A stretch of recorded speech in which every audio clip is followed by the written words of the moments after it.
ஓம் ஞானமூர்த்தீஸ்வர சமேத முத்தாரம்மனை போற்றி. அனைவருக்கும் வணக்கம்.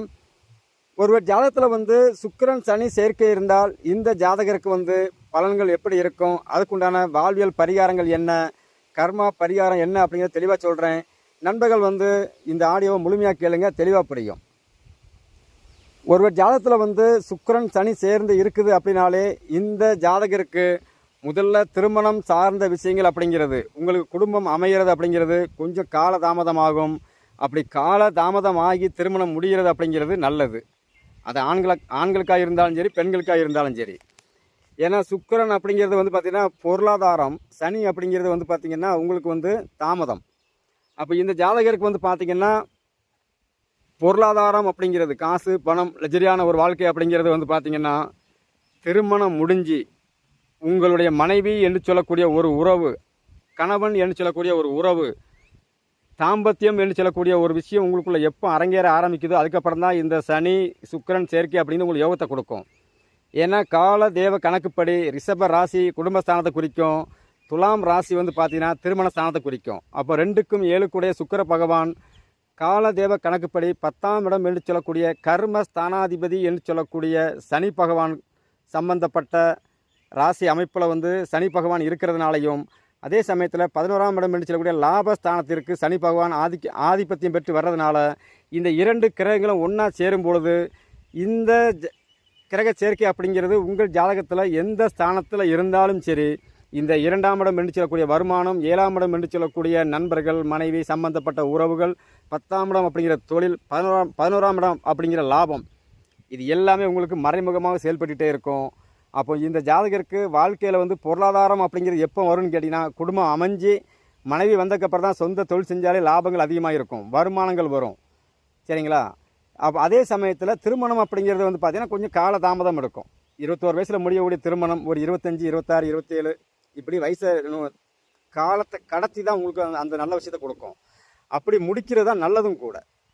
சரி, இந்த அமைப்புக்கு பார்த்திங்கன்னா நீங்கள் ஒரு வண்டி வாகனங்கள் வாங்குறீங்க அல்லது ஒரு வீடு வாங்குறீங்க அப்படின்னா கூட அது நீங்கள் பழசு என்று சொல்லக்கூடிய சனி பகவானை சுட்டி காட்டுறதுக்குண்டான அமைப்பு பழசு, சுக்கிரன்னா புதுசாக வாங்கி குடியேறும்போது அங்கே சனி பகவான் என்று சொல்லக்கூடிய அந்த கர்ம ஸ்தானத்துக்கு உண்டான கிரகம் ஆதிபத்திய ரீதியாகவும் காலதேவ கணக்குப்படி 10ஆம் இடம் என்று சொல்லக்கூடிய கர்மஸ்தான ரீதியாகவும் உங்களுக்கு செயல்படும். எப்படி அப்படின்னு கேட்டிங்கன்னா, புது வீடு நீங்கள் வாங்கி உள்ள குடியேறீங்க அப்படின்னாச்சுன்னா குடும்பத்துக்குள்ள தேவையில்லாமல் வயதானவங்களுக்கு உண்டான ஆயுள் சம்பந்தப்பட்ட குறைபாடுகளை குறைக்கும். அதே சமயத்தில் இந்த சுக்கிரன் சனி சேர்ந்து இருக்கிறவங்க கட்டி வச்சிருக்கிற வீடை வாங்கும் பொழுது, கட்டி வச்சு வியாபாரத்துக்காக வச்சுருப்பாங்க, அந்த மாதிரி ஒரு வீடை வாங்கி அந்த வீட்டில் நீங்கள் குடியேறும் பொழுது உங்களுக்கு பொருளாதார வளர்ச்சி அசூர வளர்ச்சியாக இருக்கும். ஏன்னா சுக்கிரன்னா வீடு, வண்டி, வாகனம், சொத்து சுகங்கள். அதே சமயத்தில் சனின்னா பழசு. அதை நீங்கள் பழசாக அமைச்சிக்கும் போது வாழ்க்கை சிறப்பாக இருக்கும். புதுசாக அமைச்சிங்கன்னா வாழ்க்கை போராட்டமாக இருக்கும். நீங்கள் வாங்குகிற பொருட்கள் ஒரு வண்டி வாகனமாக இருக்கட்டும் அல்லது வீடாக இருக்கட்டும், அது பழசு ஆகிற வரை தொழில் போராட்டங்கள் இருந்துக்கிட்டே இருக்கும். கணவன் மனைவிக்குள்ள ஒற்றுமை இருக்காது, தாம்பத்திய பிரச்சனைகள், அடிக்கடி சண்டை சச்சரவுகள், தொழிலில் நஷ்டங்கள், இதை கண்டிப்பாக கொடுத்துக்கிட்டே இருக்கும். அப்போ இந்த மாதிரி அமைப்பு இருக்குதுன்னா நீங்கள் எதையுமே கொஞ்சம் பழசாக வாங்கி அதை யூஸ் பண்ணுறதுக்கு உண்டான சூழலை அமைச்சிக்கிங்க. கண்டிப்பாக அந்த சுக்கிரன் சனி சேர்க்கை அப்படிங்கிறது நல்ல வருமானத்தையும் கணவன் மனைவி ஒற்றுமையையும் உங்களுக்கு தொழில் வளர்ச்சியையும் அதே சமயத்தில் நல்ல லாபத்தையும் கொடுக்கும். ஏன்னா சனி லாபாதிபதி இல்லை. இதை நீங்கள் கரெக்டாக செஞ்சுக்கிங்க போதும். அடுத்து பார்த்தீங்க அப்படின்னா, இந்த சுக்கிரன் சனி சேர்க்கை அப்படிங்கிறது உங்கள் குடும்பத்தில் உங்களுடைய முன்னோர்கள் என்று சொல்லக்கூடிய தாத்தா பாட்டி என்று சொல்லக்கூடிய உறவுகள் இருக்கிறாங்கல்ல, அவங்க குடும்பத்தில் கன்னி தெய்வமாக பெண் குழந்தைகள் வழிபாடு முறைகள் இருக்கும், கன்னி தெய்வ வழிபாடு முறைகள் இருக்கும். அதாவது நம்ம முன்னோர்களுக்கு ஒரு குழந்தை அப்படிங்கிறது தாத்தா பாட்டிக்கு பிறந்து இறந்து அது வீட்டில் தெய்வமாக இருக்கும். அந்த தெய்வத்தை நீங்கள் வழிபாடு செய்யறதுக்குண்டான சூழலை நோக்கி நகர்த்தும். அப்படி வழிபாடு செய்யும்போது அந்த குடும்பத்தில் உள்ள வாழ்க்கை அப்படின்னு சிறப்பாக இருக்கும். உங்கள் ராசி இலக்கணம் எதுவாக வேணாலும் இருந்து போட்டு, ஆனால் இந்த அமைப்பு அப்படிங்கிறது 100க்கு ஒரு 60-70% உங்கள் வீட்டில் இயங்கிக்கிட்டே இருக்கும். அதுக்கு போக தான் மிச்ச மீதி அப்படிங்கிறதான் உங்கள் ராசி இலக்கணத்திற்கு என்ன ஆதிபத்தியம் இந்த 2 கிரகங்களும் பெற்றிருக்கோ அதற்கு தகுந்தாற்போல் பலன் இருக்கும். அப்போ கன்னி தெய்வ வழிபாடு முறையை நீங்கள் உங்கள் வீட்டில் கரெக்டாக எடுத்துக்கிட்டே இருங்க, உங்கள் வாழ்க்கை ஜெயிக்கும். அதே சமயத்தில் உங்களுடைய குடும்பத்தில் இருக்கக்கூடிய கன்னி பெண்கள் என்று சொல்லக்கூடிய குழந்தைகள், திருமணம் ஆகாமல் இருக்கக்கூடிய குழந்தைகள், பிறந்த உடனே இருக்கக்கூடிய பெண் குழந்தைகள், இவங்க எல்லாமே பார்த்திங்கன்னா உங்கள் குடும்பத்தில் உள்ள முன்னோர்கள் வயிற்றில் இருந்து பிறந்து இறந்து போன அவங்க அம்சமாக தான் இவங்க உங்கள் குடும்பத்தில் இருப்பாங்க. அவங்களுக்கு நீங்கள் வந்து சுக்கிரன் அப்படின்னா சொன்னால் அவங்களுக்கு நீங்கள் கொடுக்கக்கூடிய மதிப்பு மரியாதை சரிங்களா, அவங்களுக்கு நீங்கள் என்ன அவங்க ஆசைப்படுறாங்களோ அதை நீங்கள் நிவர்த்தி செய்யும்போதே வாழ்வியலாக இந்த விஷயத்தை நீங்கள் தொடர்ச்சியாக செய்யும்போது நல்லாயிருக்கும். வாழ்க்கையும் சிறப்பாக இருக்கும், பிரச்சனையும் இருக்காது. இப்போ உங்கள் அக்கா தங்கச்சி இருக்கிறாங்க, கன்னி பெண்கள் உங்கள் அக்கா தங்கச்சி இருக்கிறாங்க, இல்லை உங்கள் குடும்பத்திலே வந்து பெண்கள் இருக்கிறாங்கன்னா அவங்க வந்து ஒரு சேலை எடுத்து கொடுங்க அப்படின்னு கேட்டால் சேலை எடுத்து கொடுங்க. சுக்கிரன் சனி சம்மந்தப்பட்ட அப்படின்னாச்சுன்னா கால்களுக்கு அழகான செருப்பு வாங்கி கொடுங்க. உங்கள் வீட்டில் இருக்க பெண்களுக்கு அழகான செருப்பு நீங்கள் வாங்கி கொடுக்க உங்களுக்கு தொழில் வளரும், உங்கள் குடும்பத்தில் இருக்கக்கூடிய பிரச்சனைகள் தீரும்.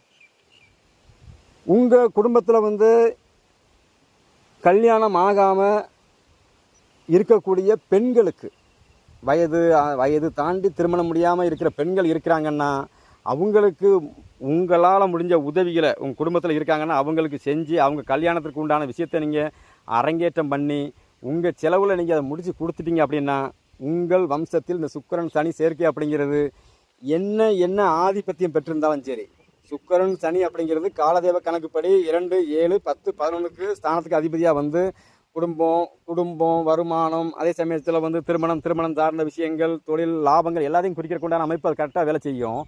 இதே கிரகம் வந்து உங்கள் ஜாதகத்தில் வந்து 6ஆம் அதிபதியாகவோ 8ஆம் அதிபதியாகவோ வந்து சேர்ந்திருந்தால் அப்போ தொழில நஷ்டங்கள், கணவன் மனைவி பிரச்சனை இப்பெல்லாம் கொடுக்கும்ல. இந்த மாதிரி ஒரு விஷயத்தை கொடுக்காம இருக்கிறதுக்கு உங்கள் வீட்டில் கல்யாணம் முடியாமல் இருக்கக்கூடிய ஒரு 30 வயசு ஆகிப்போச்சு, ஒரு அக்கா இருக்கிறாங்க, தங்கச்சி இருக்கிறாங்க, அல்லது வீட்டில் ஒரு பெண்கள் இருக்கிறாங்க, நம்ம வம்சத்தில் நம்ம தாத்தா அப்பா வழியில் உள்ள வம்சத்தில், அம்மா வழி அப்பா வழி உள்ள வம்சத்தில் சித்தி இருக்கிறாங்க, கல்யாணம் முடியாமல் இருக்கிறாங்க, அல்லது அத்தை இருக்கிறாங்க, அல்லது நம்ம அக்கா தங்கச்சி இருக்கிறாங்க, இப்படி ஒரு உறவு இருக்குதுன்னா அவங்களுக்கு நீங்களே முன்னின்று அவங்களுக்கு வரன் தேடி அந்த வரனை தேடி அவங்களுக்கு திருமணத்தை முடித்து கொடுத்து அவங்களுக்கு நீங்கள் ஒரு வாழ்க்கையை அமைச்சு கொடுத்தீங்கன்னா, ஒரு குடும்பத்தை அமைச்சு கொடுத்தீங்கன்னா உங்களுக்கு இந்த சுக்கிரன் சனி சேர்க்கை அப்படிங்கிறது எந்த இடத்துல எந்த நிலையில் இருந்தாலும் உங்களுக்கு கெடுக்கணும், உங்களுக்கு வந்து சொத்து அழிக்கணும் அப்படிங்கிற நிலைமையில் இருந்தால் கூட அந்த தோஷத்தை செய்யாமல் அதற்கு பதிலாக சுக்கிரன் சனி சேர்க்கை என்று சொல்லக்கூடிய அந்த தொழில் வளர்ச்சி சூற வளர்ச்சியாக இருக்கும். உங்கள் வீட்டில் இருக்கக்கூடிய கன்னி பெண்களுக்கு, அக்கா தங்கச்சிகளுக்கு, வீட்டில் உள்ள பெண்களுக்கு நீங்கள் வந்து எந்த அளவுக்கு மரியாதை கொடுக்குறீங்களோ அந்த அளவுக்கு இந்த சனி பகவான் வந்து உங்களுக்கு நிறைய விஷயத்தை அள்ளி கொடுப்பார். சனி பகவான் உங்களுக்கு என்ன கொடுக்கணும்னு கடமைப்பட்டிருக்கிறாரோ, போன ஜென்மத்தில் விட்டுட்டு வந்த கடன் என்ன கடனாக இருக்கோ அந்த கடனையும் குறைச்சி இந்த ஜென்மத்தில் நீங்கள் என்ன பிராப்தம் உங்களுக்கு கொடுக்கணும் அந்த சனி பகவான் கடமைப்பட்டிருக்கிறாரோ அதையும் கொடுத்து உங்களுடைய வாழ்க்கையில் வந்து ஒரு சுகமான ஒரு வாழ்க்கையை, கடன் இல்லாத ஒரு வாழ்க்கையை, நோய் நொடி இல்லாத ஒரு வாழ்க்கையை, சரிங்களா, உங்களுடைய கணவனுக்கும் மனைவி சம்மந்தப்பட்ட உறவுலாம் இருக்குல்ல, இதெல்லாம் அண்டர்ஸ்டாண்டிங் வந்து ரொம்ப சிறப்பாக போயிட்டே இருக்கும். சில பேருக்கு வந்து பார்த்திங்கன்னா திருமணம் முடிஞ்சதுக்கப்புறம் குடும்பம் அமைஞ்சிரும், திருமணம் முடிஞ்சிடும், தொழில் பண்ணிகிட்டு இருப்பாங்க. தொழிலில் வந்து லாபங்கள் அப்படிங்கிறது இவங்க எதிர்பார்த்த லாபம் இருக்காது. ஒரு மாதத்தில் ஒரு ஒரு ஒரு 2 லட்ச ரூபா லாபம் எதிர்பார்க்குறாங்கன்னா லாபம் 50,000 இப்படி கம்மியாக வந்துக்கிட்டே இருக்கும். இந்த மாதிரி ஒரு அமைப்பு இருக்குது. நம்ம போட்டிருக்க முதலுக்கு தகுந்தாற்போல் லாபம் இல்லை. தொழிலில் வந்து வரக்கூடிய லாபத்தை பூதா உங்களுடைய பிஸ்னஸ் பார்ட்னர் சொல்லக்கூடிய உறவுகளோ, இல்லை நீங்கள் ஒரு வியாபாரம் பண்ணுறீங்கன்னா வாடிக்கையாளர் என்று சொல்லக்கூடிய அவங்ககிட்டயோ உங்களுடைய காசு வந்து கடனாக போய் சிக்கிக்கிடுது, அது திருப்பி வர மாட்டேங்குது, இதனால் நம்மளுக்கு வந்து தொழில் நஷ்டமாகுது அப்படிங்கிற அமைப்பில் இருக்க அன்பர்கள் வந்து பார்த்திங்கன்னா நீங்கள் வந்து உங்களுடைய மனைவி அல்லது கணவர், உங்கள் லைஃப் பார்ட்னர், பிஸ்னஸ் பார்ட்னர்னு சொல்கிறோம்ல, பிஸ்னஸ் பார்ட்னர் லைஃப் பார்ட்னர் இவங்க இருக்கிறாங்கன்னா நீங்கள் 2 பேர் போய் உங்களுடைய இஷ்ட தெய்வம் அல்லது குலதெய்வம் அல்லது நீங்கள் விருப்பப்பட்ட ஏதோ ஒரு கோவிலில் போய் வருஷத்தில் ஒரு தடவை ஒரு முடி காணிக்க கொடுக்கறது, பெண்களாக இருந்தால் பூமுடி கொடுக்கறது, ஆண்களாக இருந்தால் மொட்டை போடுறது, இது போன்ற விஷயத்தை நீங்கள் செஞ்சுட்டு வந்தாலும் தொழில் லாபங்கள் பட்டையை கிளப்போம், அசூர வளர்ச்சியாக இருக்கும். ஏன்னா சனினா கர்மஸ்தானாதிபதி சுக்கிரனோட சேர்ந்துட்டார். சுக்கிரன்னா உங்களுக்கு டெய்லி வரக்கூடிய வருமானம், அன்றாட காசு, அன்றாட செலவுக்கு வரக்கூடிய வருமானங்களை குறிக்கிறதுக்குண்டான கிரகம் சுக்கிரன். அப்போ அன்றாட வருமானத்தில் வந்து உங்களுக்கு தடையாக இருக்குதுன்னா நீங்கள் வந்து ஒரு பெரிய ஃபேக்ட்ரி வச்சுருக்கீங்கன்னு வைங்களா, இல்லை ஒரு தொழில் பண்ணிகிட்ருக்கிறீங்க, நஷ்டமாகிட்டு இருக்கு அப்படின்னாச்சுன்னா நீங்கள் உங்கள் லைஃப் பார்ட்னர் கூப்பிட்டு போய் அவங்க கூட போய் நீங்கள் போய் ஒரு இறைவன் சன்னிதானத்தில் போய் ஒரு முடி காணிக்க கொடுத்துட்டு வந்து தொழில் சார்ந்த விஷயத்தை நீங்கள் கரெக்டாக கையில் எடுத்தீங்கன்னா வாழ்க்கை அட்டகாசமாக இருக்கும். தொழில் லாபங்கள் பல கோடிகளை கொட்ட ஆரம்பிக்கும். காரணம் என்ன அப்படின்னு கேட்டிங்கன்னா, சுக்கிரன் சுகத்தை கொடுக்கக்குண்டான கிரகம், சனி பகவான் எதையுமே தாமதப்படுத்தும் உங்கள் கர்மாவின் அடிப்படையில். அப்போ அந்த கர்மாவை கொண்டு போய் இறைவன் சன்னிதானத்தில் கொண்டு போய் நீங்கள் செலுத்தும் போது என்ன ஆகுன்னா உங்கள் கர்மா கழியும், சனி பகவானால் வரக்கூடிய தொல்லைகள் இருக்காது. சனி பகவான்னா முதல்ல வந்து பார்த்திங்கன்னா தொழில். 2வது வந்து பார்த்திங்கன்னா வேலை சம்பந்தப்பட்ட ஆட்கள். அப்போ நம்ம ஒரு கடை வச்சுருக்கிறோம், ஒரு தொழில் பண்ணிகிட்ருக்கிறோம், ஒரு 10 பேர் வேலை செஞ்சிட்ருக்கிறாங்க, சரியாக வேலையால் அமைய மாட்டேக்கு அப்படின்னாச்சுன்னா இந்த பரிகாரத்தை பண்ணும்போது வேலையால் கரெக்டாக கிடச்சிக்கிட்டே இருக்கும். ஏன்னா சனி தான் வேலை ஆட்களுக்கு உண்டான கிரகம், அதே சமயத்தில் லாபத்துக்கு உண்டான கிரகம். சனி பகவான் 11ஆம் அதிபதி அப்படின்னு என்று சொல்லக்கூடிய மூத்த சகோதர சகோதரி உறவை குறிக்கிறதுக்கு உண்டான ஸ்தானத்தை குறிக்கிறதுனால உங்கள் குடும்பத்தில் வந்து திருமணம் ஆகாமல் இருக்கக்கூடிய முதிர்கன்னி என்று சொல்லக்கூடிய வயது தாண்டியும் திருமணம் ஆகாமல் இயங்கிக்கிட்டு இருப்பாங்களா, அந்த மாதிரி நபர்கள் பெண்கள் உங்கள் குடும்பத்தில் இருந்தால் அவங்களுக்கு நீங்கள் என்ன உதவி செய்கிறீங்களோ அதை வச்சு தான் சனி பகவான் உங்கள் வாழ்க்கையில் வந்து காசு பணம் பொருளாதாரம் இது எல்லாமே கொடுக்கறதுக்கும், உங்கள் ஜாதகத்தில் வந்து சனி பகவான் என்ன ஆதிபத்தியம் பெற்று வந்திருக்கிறாரோ, 2ஆம் இடம்னா வருமானம், 4ஆம் இடம்னா வண்டி வாகனம், 5ஆம் இடம்னா குழந்தை, 7ஆம் இடம் அப்படின்னா திருமண வாழ்க்கை, 8ஆம் இடம்னா ஆயுள், 10ஆம் இடம்னா தொழில், 9ஆம் இடம்னா பாக்கியம், 11ஆம் இடம் லாபம். இப்படி உங்களுக்கு என்ன ஆதிபத்தியம் பெற்று வந்திருக்கிறாரோ அந்த ஆதிபத்தியம் ரீதியாக கொடுக்கக்கூடிய பலனையும், காலதேவ கணக்குப்படி 10ஆம் அதிபதி என்று சொல்லக்கூடிய தொழில் வளர்ச்சியையும் அசூர வளர்ச்சியையும் பட்டம் பதவிகளையும் அதுக்கப்புறம் தான் சனி பகவான் கொடுக்கறதுக்கு உண்டான சூழலை நோக்கி நகர்த்துவார். அப்போ யார் ஒருத்தர் வந்து கரெக்டாக இந்த பரிகாரங்களை கரெக்டாக செஞ்சுருக்கிறாங்களோ, இந்த முடிக்காணிக்க கொடுக்குற பரிகாரம்லாம் நீங்கள் வாழ்க்கையில் நீங்கள் செஞ்சீங்க அப்படின்னாச்சுன்னா நீங்கள் அதுக்கப்புறம் இந்த வாழ்வியல் பரிகாரம்னு சொல்லக்கூடிய விஷயம்லாம் நீங்கள் அதிகமாக செய்யணுங்கிற அந்த சூழல்லாம் உருவாகாது. ஏன் அப்படின்னு கேட்டிங்கன்னா ஒட்டுமொத்த கர்மாவையும் கொண்டு போய் நீங்கள் இறைவன் சன்னிதானத்தில் இறக்கும் பொழுது அந்த இறைவன் உங்கள் கர்மாவை கழிக்கிறான், உங்கள் வாழ்க்கை ஜெயிக்க ஆரம்பிக்கும். அப்போ வாழ்வியலாக செய்யக்கூடிய ஒரு சில பரிகாரங்கள், இந்த செருப்பு வாங்கி கொடுக்கலாம் சொல்கிறோம்ல, இதெல்லாம் செய்யலாமா வேண்டாமான்னு கேட்டிங்கன்னா அது செய்கிறதுக்கு உண்டான சூழல் உருவாகாது. அதுக்கு தகுந்த மாதிரி தொழில் வளர்ச்சி இருந்துகிட்டே இருக்கும். ஆனால் நம்மக்கிட்ட இருக்கக்கூடிய வேலையாட்களை, நம்ம வீட்டில் இருக்கக்கூடிய வயதானவங்களை, சனினா வயதான ஆள், அப்போ நம்ம வீட்டில் இருக்கக்கூடிய வயதான தாத்தா பாட்டி போன்ற உறவுகள் இருக்கிறாங்க அப்படின்னாச்சுன்னா அவங்கள நீங்கள் எந்த அளவுக்கு நீங்கள் பராமரிக்கிறீங்களோ, பாதுகாப்பாக பார்க்குறீங்களோ, அவங்களுக்கு சனினா நோய் சார்ந்த விஷயத்தில் அவங்க வந்து வயசான காலத்தில் வந்து கட்டில் படுத்துருக்குறாங்க, எந்திக்க முடியாமல் இருக்கிறாங்கன்னா அந்த காலகட்டங்களில் அவங்களுக்கு பணிவிட செய்கிறீங்களோ, இது நேரடியாக சனி பகவானுக்கே நீங்கள் செய்யக்கூடிய பரிகாரம். சனி எப்போவுமே வந்து பாருங்கள், சுக்கிரன் சனி சேர்ந்துருக்குன்னா உங்கள் குடும்பத்தில் அந்த அமைப்பு இருக்குன்னா, வயதானவங்க உடம்பு சரியில்லாமல் இருக்கிறாங்கன்னா அவங்கள நீங்கள் அவங்களுக்கு கொடுக்கக்கூடிய மாத்திரை மருந்து எடுத்து கொடுத்து ஹாஸ்பிட்டல் சம்மந்தப்பட்ட விஷயத்தை கூட்டு போய் சாப்பாடு தண்ணிலாம் கரெக்டாக கொடுத்து நீங்கள் அவங்கள கடைசி காலத்தில் பார்த்துட்டு இருக்கும்போது அவங்க உங்களை ஆசீர்வாதம் பண்ணுவாங்க. பேரா பேத்தி மகனே நீ நல்லா இருப்பா, வாழ்க்கையில் சிறப்பாக இருப்பான்னு ஆசீர்வாதம் பண்ணுவாங்களா, அந்த ஆசீர்வாதம் மட்டும் நீங்கள் வாங்கிட்டீங்கன்னா சரி, உங்கள் வம்சம் விருத்தி ஆகும். ஏன்னா சனி பகவானே உங்களுக்கு வந்து கர்மக்காரகன் என்று சொல்லக்கூடிய சனி பகவானே வீட்டில் இருக்கக்கூடிய பெரிய பெரிய உறவுகள் மூலமாக, தாத்தா பாட்டின்னு சொல்லக்கூடிய பெரிய உறவுகள் மூலமாக உங்கள் குடும்பத்தில் இருந்து அவங்களே ஆசீர்வாதம் பண்ணிவிட்டு அவங்க ஒரு ஆயுளை முடிக்கிறாங்க. அப்படிங்கும்போது உங்களுக்கு பிறக்கக்கூடிய குழந்தைகள், சரி நீங்கள் சின்ன குழந்தையாக இருக்கிறீங்க அப்படின்னா உங்களுக்கு வரக்கூடிய மனைவி சம்பந்தப்பட்ட உறவுகள் வந்த உடனே தொழில் பட்டி கிளப்போம். ஒரு குழந்தை பிறந்தவொடனே பார்த்தீங்கன்னா அசூர வளர்ச்சியாக இருக்கும். சில குடும்பத்தில் வந்து பார்த்தீங்கன்னா குழந்தை பிறந்த உடனே குடும்பத்தில் கர்மகாரியம் ஆகும். அந்த மாதிரிலாம் நடக்காது. உங்கள் வீட்டில் வந்து கன்னி பெண்கள் என்று சொல்லக்கூடிய பெண் பிள்ளைகள் உங்கள் வீட்டில் திருமணம் ஆகாமல் தவிக்க மாட்டாங்க. அப்போ பொதுவாகவே வந்து பார்த்தீங்கன்னா சனி சுக்கிரன் சேர்க்கை அசூர வளர்ச்சி, தொழில் சூப்பராக இருக்கும், காசு பணம் பொருளாதாரம் புழங்கிக்கிட்டே இருக்கும், என்ன தொழில் செஞ்சாலும் வருமானம் வந்துக்கிட்டே இருக்கும் பொதுவாக. ஆனால் என்ன ஆதிபத்தியம் பெற்று அந்த சனி சுக்கிரன் சேர்க்கை இருக்குதோ அந்த ஆதிபத்திய ரீதியாக நற்பலனே நமக்கு கிடைக்கணும்ல, அதற்கு நீங்கள் செய்யக்கூடிய வழிபாடு முறைகள் அப்படிங்கிறத நீங்கள் எடுத்துக்கலாம். உங்கள் வீட்டில் இருக்கக்கூடிய கன்னி பெண்கள் இறந்து போன பெண் குழந்தை தெய்வங்கள் இருக்குல்ல, அதை வழிபாடு செய்யுங்க. வாழ்வியலாக செய்யக்கூடிய செருப்பு வாங்கி கொடுக்குறது, பெண்களுக்கு ஆடை துணிமணி வாங்கி கொடுக்குறது, திருமணம் மண்டபங்களில் இருக்கக்கூடிய வேலை செய்வாங்கள்ல அவங்களுக்கு போய் நீங்கள் உதவி பண்ணுறது ரொம்ப சிறப்பாக இருக்கும். ஒரு திருமண வீட்டு சொந்தக்கார திருமண வீட்டுக்கு போகிறீங்க, அங்கே வந்து பந்தி பரிமாறிட்டு இருக்கிறாங்க, அங்கே வேலையாளுக்கு வச்சு அந்த பந்தியில் உள்ள இலையெல்லாம் எடுப்பாங்க, எச்சி இலையை எடுப்பாங்கள்ல, அந்த எச்சி இலையை எடுக்கிறதுக்கு வேலையாளுக்கு வைக்கிறதுக்கு பதிலாக நீங்கள் நின்று செஞ்சாலே அது மிகப்பெரிய பரிகாரம். ஏன்னா 7ஆம் இடம் அப்படிங்கிறது திருமணம் சார்ந்த விஷயங்கள், அங்கே சனி பகவான் 10ஆம் அதிபதியாக தொடர்பில் இருக்கிறதுனால நீங்கள் உங்கள் கர்மாவை அங்கேயும் கழிக்கலாம். அப்போ கல்யாண மண்டபங்களில் வந்து காது குத்து ஃபங்க்ஷன் வைக்கிறாங்க, அல்லது ஒரு வளகாப்பு நடக்கிறாங்க, திருமணம் சம்மந்தப்பட்ட விஷயம் நடந்துகிட்டு இருக்குது, அங்கே சொந்தக்காரங்க வீடாக இருக்குது, நீங்கள் போகிறீங்க, அங்கே போய் மாச்சப்படாமல் சங்கடப்படாமல் கூச்சப்படாமல், சனினா கூச்சம், அதாவது அருவறுப்பு பார்க்காம நீங்கள் அப்படி என்ன நிலைமையில் இருந்தாலும் சரி அப்படியே போய் ஒரு 11 பேர் இலையை நீங்கள் எடுத்துக்கொண்டு நீங்கள் குப்பத்தட்டில் போட்டு வந்தால் கூட அது பரிகாரமாக வேலை செஞ்சுக்கிட்டே இருக்கும். சரி அப்படி செய்ய முடியாது, அந்தளவுக்கு நம்ம மனசு ஈகோ இடம் கொடுக்க மாட்டேங்க அப்படின்னா நீங்கள் வந்து சிம்பிளாக ஒரு விஷயம் செய்யலாம். அங்கே அந்த துப்புரவு தொழிலாளி என்று சொல்லக்கூடிய அமைப்பில் இருக்கிறாங்கல்ல, திருமண மண்டபங்களில் இருக்கக்கூடிய இடங்களில் அங்கே அந்த எச்சி இலையை எடுத்து போடக்கூடிய அந்த தொழிலாளிகள், அதே சமயத்தில் வந்து பார்த்திங்கன்னா அங்கே பாத்திரம் கழுவுறவங்க, வீடு அந்த திருமண மண்டபத்தை கூட்டுறவங்க பெருக்கிறவங்க இருக்கிறாங்கல்ல, இவங்களுக்கு நீங்கள் ஆடை துணிமணி எடுத்து கொடுத்து, சாப்பாடு கொடுக்க வேண்டாம், ஏன்னா சாப்பாடு அங்கே கல்யாண வீட்டில் சாப்பிட்ருவாங்க, அதுக்கு பதில் ஆடை துணிமணி எடுத்து கொடுத்து, கை செலவு காசு கொடுத்து, செருப்பு வாங்கி கொடுக்குறது, அவங்கக்கிட்ட நீங்கள் ஒரு நல்ல ஒரு ஆசீர்வாதம் வாங்குறதே உங்களுக்கு மிகப்பெரிய வரமாக இருக்கும். ஏன்னா 7ஆம் இடம் சுக்கிரன் அப்படிங்கிறது 7ஆம் இடம் திருமணம், 10ஆம் இடம் என்று சொல்லக்கூடிய கர்மம் அங்கே கழியும், அப்போ லாபங்கள் வரும். திருமணம் மண்டபங்களில் போய் திருமணம் சில பேருக்கு வந்து பாருங்கள் வயசு ஆகி தாண்டிகிட்டே இருக்கும், திருமணம் முடியாமல் காலம் கடந்துக்கிட்டே இருக்கும். இந்த மாதிரி ஒரு அமைப்பு இருக்குது. என்னடா பண்ணுறது, திருமணமே முடிய மாட்டேங்குன்னு யோசிக்கிறீங்கன்னா எந்த திருமணம் மண்டபம் எந்த திருமணங்கள் நடந்தாலும் சரி மண்டபத்தில் அங்கே உங்களுக்கு அழைப்பு இருக்குதுன்னா முதல் ஆளாக போய் நீங்கள் நின்று அந்த திருமண மண்டபத்தில் முதல்ல சாப்பிட்றதுக்கு முன்னால் நீங்கள் என்ன வேலை இருக்கோ வேலையாளோடு சேர்ந்து நீங்களும் சேர்ந்து அந்த மண்டபத்தை சுத்தம் பண்ணுறது, பாத்திரம் கழுவுறது, திருமண மேடைகள் அமைக்கிறது, இப்படி என்னென்ன விஷயங்கள் வேலை இருந்தாலும் அதில் நீங்கள் ஒரு ஆளாக நின்று உங்கள் பங்களிப்பு இருந்து நீங்கள் கரெக்டாக செஞ்சுட்டு வந்துட்டு இருந்தீங்க அப்படின்னாச்சுன்னா திருமணமே சீக்கிரம் முடிய ஆரம்பிச்சிடும். எப்போவுமே வந்து பாருங்கள், திருமணம் முடியாமல் இருக்கிறவங்களுக்கு திருமண மண்டபத்துக்கு அதிகமாக போகும்போது திருமணம் நடக்கும். ஏன்னு கேட்டால் 7ஆம் இடம் அப்படிங்கிறது திருமணம் சார்ந்த விஷயங்கள். அந்த மண்டபங்களில் போய் நம்ம அதிகமாக தங்குறது, அங்கே இருக்கவங்க வேலை செய்கிறது, உதவி பண்ணுறது, இதெல்லாம் செய்யும்போது அந்த கிரகங்கள் அங்கே இயங்கிக்கிட்டே இருக்கும்.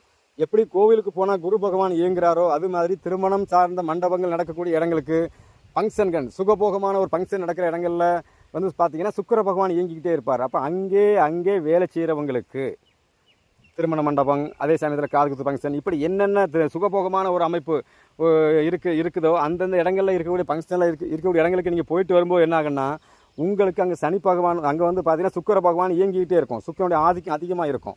அங்கே போய் நீங்கள் வேலை செய்யும்போது அந்த இடத்துக்கு நீங்கள் போயிட்டு வரும்போது கூட அந்த இடத்துக்கு நீங்கள் அடிக்கடி போயிட்டு வந்தால் கூட உங்களுக்கு திருமணம் சார்ந்த விஷயம் சீக்கிரம் கைகூடி வரும். ஏன்னா நம்ம எண்ணத்தோடு நம்ம அந்த இடங்களுக்கு போகிறோமோ அந்த விஷயம் கண்டிப்பாக அங்கே அரங்கேறும். நம்மளுக்கும் சீக்கிரம் கல்யாணம் நடக்கணும், நம்ம அந்த இடத்துக்கு போகணும் அப்படின்னு நினைக்கும் போது அந்த கல்யாண மண்டபத்துக்கு நீங்கள் 4 வாட்டி 5 வாட்டி போய் நீங்கள் அங்கே வேலையில் செஞ்சு நீங்கள் அதோடு நீங்கள் ஐக்கியமாகும்போது அங்கே சுக்கிர பகவான் உங்களுக்கு திருமணத்தை நடத்தி கொடுப்பார்.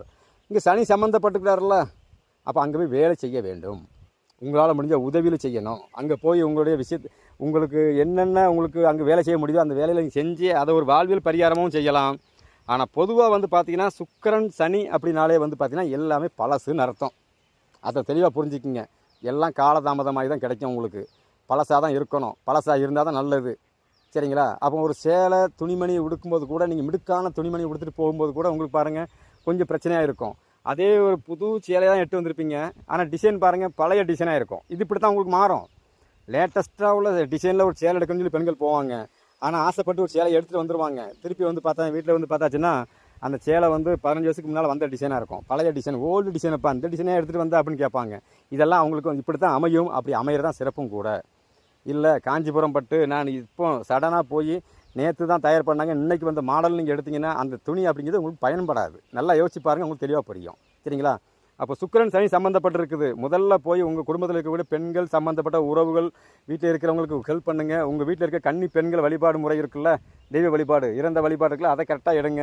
குலதெய்வம் கோயிலில் போய் அல்லது இஷ்டதெய்வம் கோயிலில் போய் வருஷத்தில் ஒரு தடவை போய், சரிங்களா? குழந்தைகள் இருந்தால் குழந்தைகளுக்கு முடி காணிக்க கொடுங்க. நீங்கள் குழந்தையாக இருந்தீங்கன்னா நீங்களே முடி காணிக்க கொடுங்க. நீங்கள் கல்யாணம் முடிஞ்ச அமைப்பில் இருக்கீங்க அப்படின்னா பெண்களாக இருந்தால் பூமுடி கொடுங்க, ஆண்களாக இருந்தால் மொட்டை போடுங்க. இப்படி தொடர்ச்சியாக உங்கள் கர்மாவையும் கழிச்சிக்கிட்டு இருங்க. மேற்படி நான் சொன்ன வாழ்வியல் பரிகாரத்தையும் நீங்கள் அப்பப்போ செஞ்சுக்கிட்டே இருங்க. இந்த சுக்கிரன் சனி சேர்க்கை அப்படிங்கிறது உங்கள் ஜாதகத்தில் எந்த நிலையில் இருந்தாலும் பொருளாதார வளர்ச்சி அப்படிங்கிறத உங்களுக்கு கொடுத்துக்கிட்டே இருக்கும். ஏன்னா காலதேவ கணக்குப்படி 2ஆம் இடம் ரிஷப ராசி 2ஆம் இடமாக வேலை செய்யும், துலாம் ராசி 7ஆம் இடமாக வேலை செய்யும். சுக்கிர பகவானுக்கு உண்டான ராசி. 10ஆம் இடம் என்று சொல்லக்கூடிய ராசி தொழில் ராசி, அது மகர ராசி. 11ஆம் இடம் என்று சொல்லக்கூடிய கும்ப ராசி லாப ராசி. இந்த 2 ராசிக்கு, இந்த 4 ராசிக்கும் அதிபதி தான் இந்த சுக்கிரன் சனி. இது கிட்டத்தட்ட உங்களுக்கு வந்து ஒரு 60-70% ஒரு வீடு கட்டும்போது பேஸ்மெண்டம் போடுறோம்ல, அந்த மாதிரி அது வந்து உங்களுக்கு பேஸ்மெண்ட்டை அமைச்சு கொடுத்துக்கிட்டே இருக்கும். அதற்கு மேலே தான் இந்த சுக்கிரன் சனி சேர்க்கை அப்படிங்கிறது உங்கள் ஜாதகத்தில் என்ன ஆதிபத்தியம் பெற்று வர்றாங்களோ அது சார்ந்த விஷயத்தையும் அதோடு சேர்த்து தான் உங்களுக்கு கொடுத்துக்கிட்டே இருக்கும். அதனால தான் திருமணம் முடிஞ்சதுக்கப்புறம் சில பேருக்கு தொழில் லாஸ் ஆகிறது, சில பேர் திருமணம் முடிஞ்சோன்னு பார்த்தீங்கன்னா அசுர வளர்ச்சியாக இருக்கும். இதெல்லாம் அவங்க ஜாதகத்தில் இந்த சுக்கிரன் சனி சேர்க்கை இருக்கும். அதற்கு தகுந்தாற் போல தான் வாழ்க்கை தரமும் இருக்கும். சரி, இதை நீங்கள் கரெக்டாக யார் ஒருத்தர் செஞ்சுட்ருக்கீங்களோ அவங்க வாழ்க்கையில் நீங்கள் செக் பண்ணி பாருங்கள். நான் சொன்ன விஷயம் உங்களுக்கு கரெக்டாக அரங்கேறிட்டே இருக்கும். செய்யாமல் இருக்கிறவங்களுக்கு வந்து பாருங்கள், நான் சொல்கிற விஷயத்தில் வந்து உங்களுக்கு நெகட்டிவ் விஷயம் அப்படிங்கிறது நிறையா இருக்கும். இந்த சுக்கிரன் சனிக்கு நெகட்டிவ் பாசிட்டிவ் நிறையா கொடுக்கலாம். ஆனால் இப்போதைக்கு இது போதும்னு நினைக்கிறேன். இந்த பரிகாரத்தை கரெக்டாக செஞ்சுட்டு வந்துகிட்டே இருங்க. உங்கள் வீட்டில் சுக்கிரன் சனி சேர்க்கை இருக்க அன்பர்களுக்கு, சரிங்களா, மிகப்பெரிய யோகத்தை சுக்கிர பகவானும் இந்த சனி பகவானும் கண்டிப்பாக கொடுப்பாங்க. அதற்குண்டான சூழல் கண்டிப்பாக உங்கள் வீட்டில் உருவாகும். சரி, நிறைய நண்பர்கள் வந்து ஜாதகம் வீடியோ பார்க்குறீங்க, சப்ஸ்கிரைப் பண்ணாமல் பார்க்குறீங்க. கொஞ்சம் சப்ஸ்கிரைப் பண்ணி கொஞ்சம் ஆதரவு கொடுங்க. தொடர்ச்சியாக சேனலை பாருங்கள். சேனல் நேம் வந்து ஸ்ரீ முத்தாரம்மன் அனுபவம் அருள்வாக்கு ஜோதிடம். இந்த சேனலை தொடர்ச்சியாக பின்தொடர்ந்து பாருங்கள். பிடிச்சிருந்தால் நண்பர்களுக்கு ஷேர் பண்ணுங்கள். தொடர்ந்து பார்த்து சொல்கிற பரிகாரங்களை செஞ்சு பாருங்கள். வாழ்க்கையில் நல்ல விஷயம் நடக்கும். அந்த நல்ல விஷயம் நடக்கிறதுக்கு நான் முத்தாரம்மனை வேண்டி இந்த வீடியோ முடிக்கிறேன். நன்றி, வணக்கம்.